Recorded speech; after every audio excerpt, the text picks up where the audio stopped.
This is the story of Anne Myring, who went missing in the summer of 1997.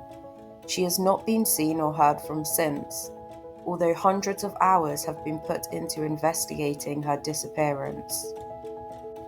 Anne Myring, maiden name Brace, was born in Bristol, Gloucestershire in 1952 to Gwendolyn Brace. She had 3 siblings, Lynn, Mark and Jane, and she lived what seemed to be a normal life.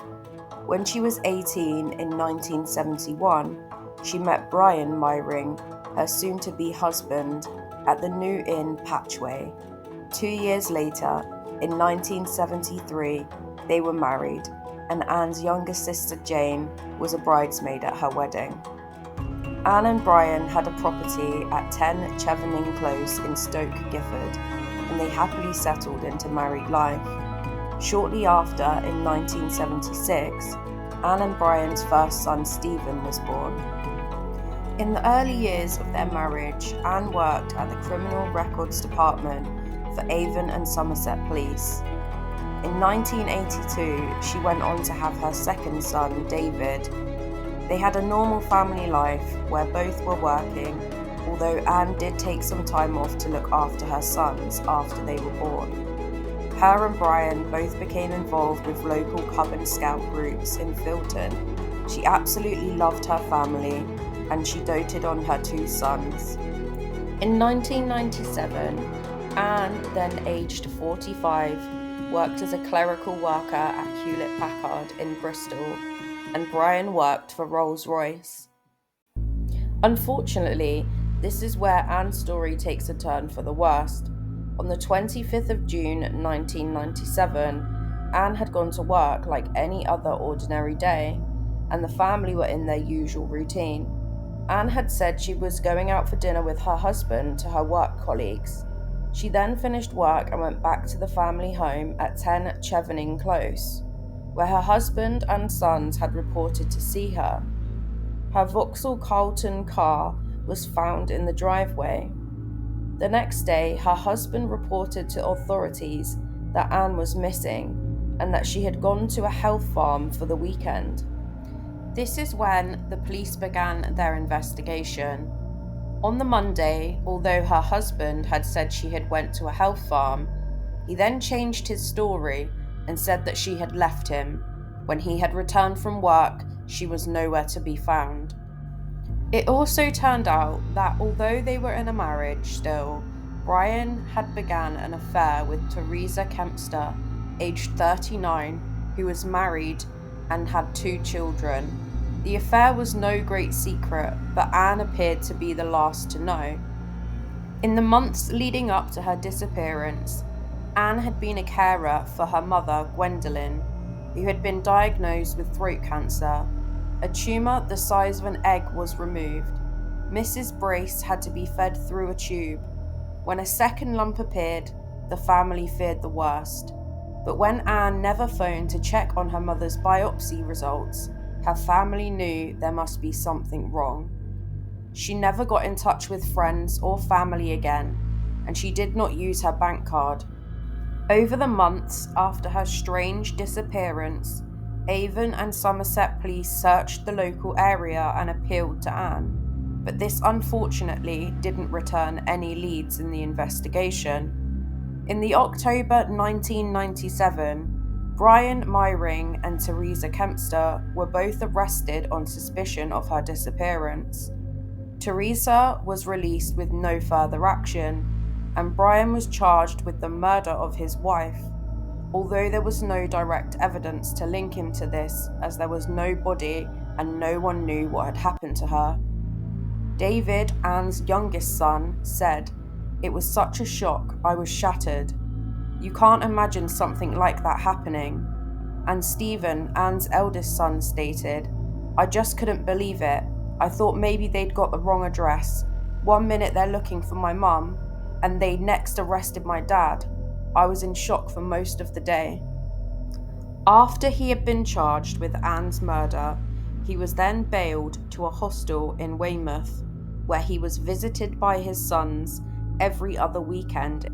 In a statement to The Independent, he said, I was very surprised I was arrested, as there was no forensic evidence at all, no history of violence, and there had been several sightings of Anne around the country, with 3 in the area that Anne knew, although myself, Stephen, or David had not been told of any sightings. Suppose the worst thing is the 2 years I spent away from my family on bail. David was only 15, going into his final year at school. For some 4 months, I was not allowed to see or talk to him. The initial period was very traumatic for myself and David. His trial began in November 1999, without a body or a single piece of evidence. It lasted for 3 weeks, and in the end he was acquitted by a jury on lack of forensic evidence.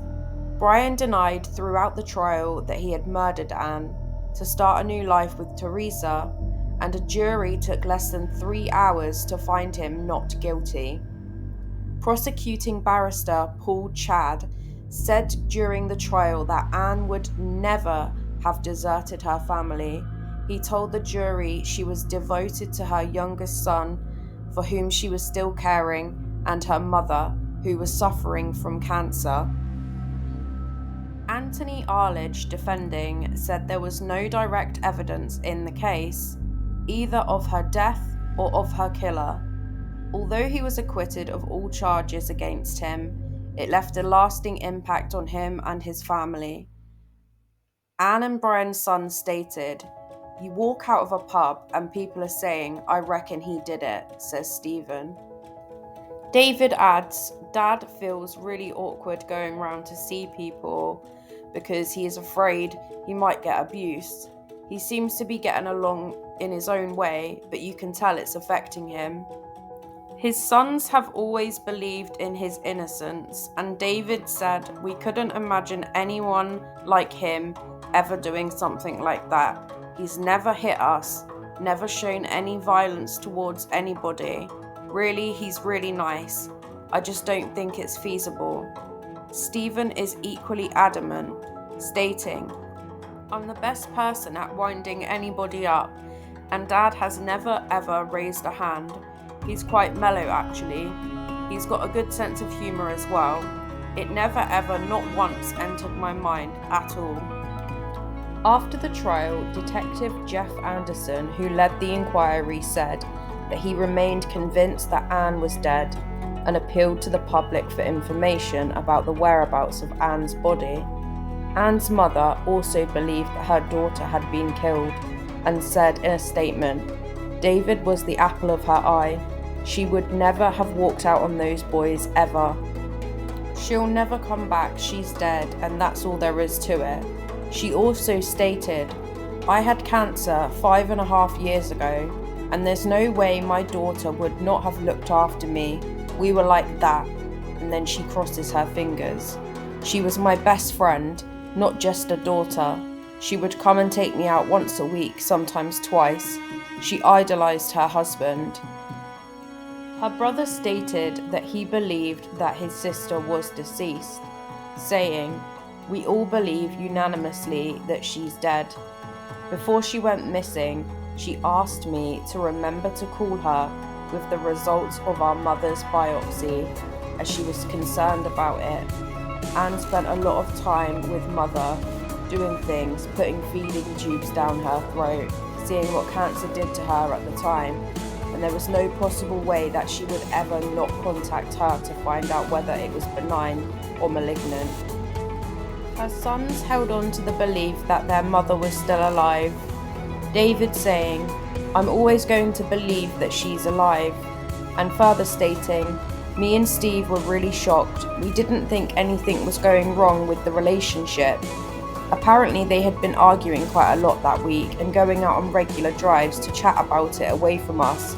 I think it was about money."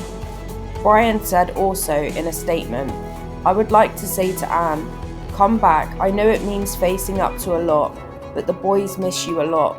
Although we will never be together again, the first 20 years of marriage was good, and I would like to know that you are all right." Detective Chief Inspector Jeff Anderson of Avon and Somerset Police who are leading the investigation into Anne Myring's disappearance, says that they are convinced that she is dead and are not pursuing any new lines of inquiry. Does a woman leave home, leaving 9 single shoes, all her makeup, her jewelry, and all her money? He asks. Her mother was ill with cancer, and she was very supportive of that. She was very supportive of her children. There was a huge amount of circumstantial evidence that suggests that this woman had not left that home on her own volition, carrying 2 suitcases with all of her belongings. This was a woman who was described as a real, kind, and caring person. Her sons could speak to her about anything, and she was always there for them. She was also described as intelligent and had what seemed to be a normal life, doing crosswords, metal detecting, where she would find a few coins, and she also liked to read. As of 2025, the case is still unsolved, and Anne Myring is still classed as a missing person with Avon and Somerset Police. Her sons, mother, siblings, and husband have all never had any answers as to what has happened to Anne, and no body has ever been found.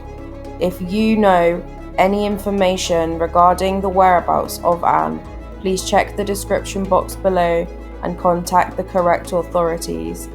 Hopefully one day her family can get the justice and closure that they deserve on this very sad case.